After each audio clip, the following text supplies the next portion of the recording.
Hello everyone, welcome to the Anime Recap Media YouTube channel. Please like the video, subscribe to help our channel and enjoy this full video. We see that a cart is passing through the snow-covered jungle, and there are also Rudius and many other travelers inside it. Girl is playing with her arrow. Then the lady sitting next to her asks, "Rudius, are you sad?" That lady asks him the reason for going north and his name. The little girl sitting in front of Rudius is reminding someone, on which Rudius say is important to answer this, but then Rudius realizes that he should handle things properly. He tells that he is going north to find his mother. The next day, they reach and separate, and Rudius goes to a hotel and asks for a room on rent for a month. The next morning, he wakes up and goes to a bounty hunting guild. Their people do not understand why a child came here. They are doing different interpretations. Then Rudius goes to the counter and disbands his party, so that people think that everyone has been killed except him and his party. The woman found on the cart comes there. She asks him the reason for his sadness, and after understanding everything, she tells him to come to her party because Rudius needed money, and they can complete the bounty together, on which Rudius agrees. The scene shifts while walking. They are learning more about each other. That woman's name is Susan, and that girl's name is Sarah. Susan says, "You should give others chance and you will need a party." Sarah also agrees. Rudius thinks they are saying, "But they are helping me out of pity." The next morning, Rudius reaches there before them. After that, they have almost reached there. The leader says, "Our target is Luster Grizzlies." After we see that they are about to attack the Grizzlies, those who are sleeping in a herd. Then Timothy reads the magic and attacks them again and again and keeps doing it. Rudius also makes the ground swamp and traps them. The traps are working. They all think that the work is easy and it will be done without fighting. Then Rudius feels the movement in the ground and he listens carefully. Before anyone could understand anything, you see a lot of big grizzlies which are stuck in the mud and are coming towards them. Timothy tells him to back off, but Rudius does not run. He accepts death because after Eris, he had nothing to lose. But Susan saves him and the running party has to stop, and a fight begins between the counter arrow and the grizzlies. A large amount of grizzlies is still active in front of them, but then Rudius moves forward and tells him to stay back. He moves forward and creates a large energy sphere with his power. Sphere rising above his vent feels like a scarlet sun. The grizzlies are scared, and when Rudius attacks them with it, there is an explosion which could have been seen from a long distance.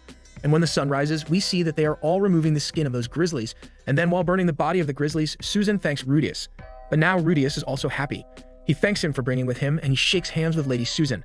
Then Sarah comes there, and she also thanks him for saving everyone's life. The scene shifts. Rudius reaches the guild where a guy is doing full-on boasting. He tells that a group of snowdrags has appeared, and it is very easy for us to deal with them. So let's go back to work and have fun, and his party starts going from there. But on the way, that guy angrily sees Rudius. Sarah invites him on a mission. Their mission is in Galdar Ruins, which is one of the ruins of the first human-made castle. But just then, a snowdrag comes there. Lady Susan and Patrice's attacks, from which the snowdrags start running away in fear. Suddenly, a man comes over there who very quickly starts killing them. And after killed all the snowdrags, he comes close and punches Timothy and says, "Ashel, how dare you to overtake our mission?"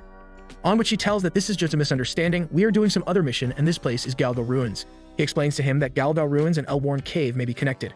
He then apologizes to Timothy for punching him. Timothy and team take their share and get happy in that. And then their after party is going on. They are talking about each other, they are praising each other, and there is an atmosphere of happiness.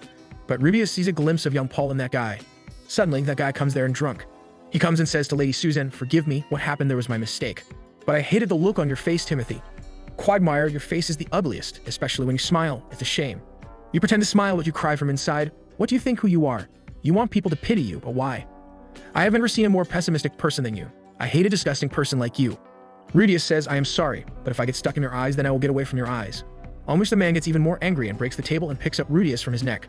Not taking the reward of the mission and just telling people to spread their name, what do you want to prove there? And he keeps sneezing on him, because of which his friend takes him away from there.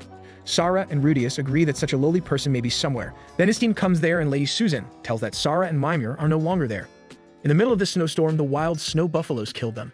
On which Timothy says, "We only saw Mimir die. We are just separated from Sarah." On asking Rudius, he tells that all this happened near the Trier Forest. Hearing this, Rudius says goodbye to him and then prepares himself and leaves from there. Using his magic, he reduces the blizzard and reaches there.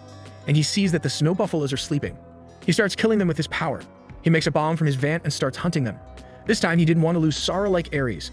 Among the remains of those corpses, he gets the buckle of Mimir's belt and Sarah's earrings.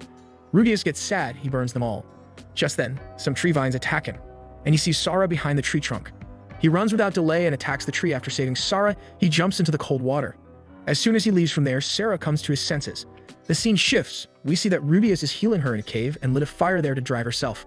That's when Sarah realizes that she is almost naked, and she gets up and starts wearing clothes. And Rudius does the same. Sarah thanks him for saving her and for coming here alone. Then they meet Susan. Sarah shares with the group that she has been honing her archery skills since childhood, that she also has some experience using swords, but unfortunately her current sword's blade has become so badly chipped that it's unusable. She's been contemplating buying a new sword, With hope in her eyes, Sarah asks Rudius if he's available tomorrow and if he would be willing to accompany her for shopping. Rudius gladly accepts her invitation. Soon, Rudius comes to the realization that he unwittingly agreed to go on a date with Sarah. The next day arrives and Rudius and Sarah goes to buy the sword for her. They are sitting in a bar. As they get back, Sarah tells Rudius that she really enjoyed her time with him. Rudius proposes that they should go someplace else, but after a moment's pause, Sarah suggests that she would rather prefer to go to his room. Rudius feels the need to act instantly as he decides to go with the flow, and so he agrees with her. Rudius and Sarah goes to his room as Sarah takes off her coat and sits on the bed, when all of a sudden Sarah openly expresses her gratitude to Rudius for saving her in the past, while acknowledging that she is ready to share an intimate moment with him at that time. Rudius wastes no time as he passionately begins to spend an intimate night with Sarah. She unexpectedly stops him.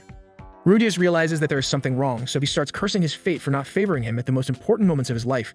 Rudius' body starts showing signs of abnormalities all of a sudden, which seems to become the barrier from him having a good time with Sarah. Silence occupies the room, and there is nothing Rudius can do to avoid it. Sarah gets dressed up and goes over to the door while telling Rudius that she does not like him and that she only wanted to give him pleasure because she felt a need to repay her debt to him. Some time passes by and Rudius goes to a bar where he asks for another drink from the bartender, who tells him that it looks like he is drunk already. Suddenly, Saul arrives there and instantly starts ridiculing Rudius. Rudius gets up and punches Saul while letting off his frustration, leading Saul to fall onto the ground. Rudius then gets on top of Saul and starts punching him again and again while pouring his heart out after getting dumped on by Sarah. Rudius summarizes the entirety of his problem to Saul and asks him not to make fun of him. Rudius, although stubborn, explains to Saul as to why he is depressed, which goes way back to when he used to love someone and when they had their first moment.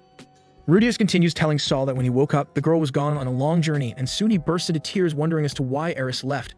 Saul tells Rudius that maybe his last-minute action did not end well, so he proposes to Rudius to find a cure for it. Rudius curiously asks him how they can find a cure, to which Saul asks him to leave it to the professionals. Saul takes Rudius to a club to cure his problem. Soon, Rudius gets into a room and sees a lady standing in front of him. As Saul is telling his stories to a couple of girls, Rudius arrives along with Elise and tells Saul that it didn't work out. Saul asks Elise as to what she thinks about this problem, and she tells him that Rudius seems to be afraid of women.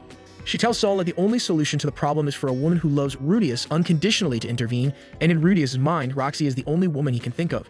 During their journey back, Saul engages in a heart-to-heart conversation with Rudius, advising him that it's better to start with the easier layer first and gradually become familiar with it for effective results. As they discuss the idea of Rudius communicating with Sarah, she unexpectedly approaches from behind during their conversation.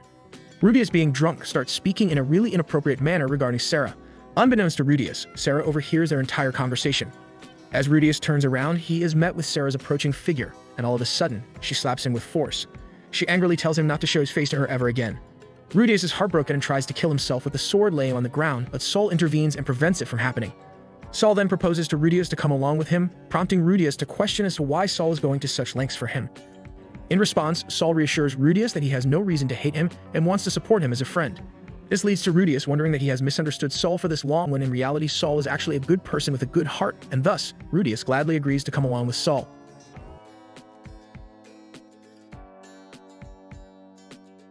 How was the video? We hope it was good. If so, please check these videos.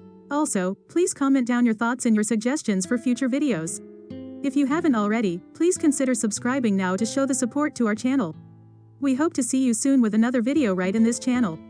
Have a nice day.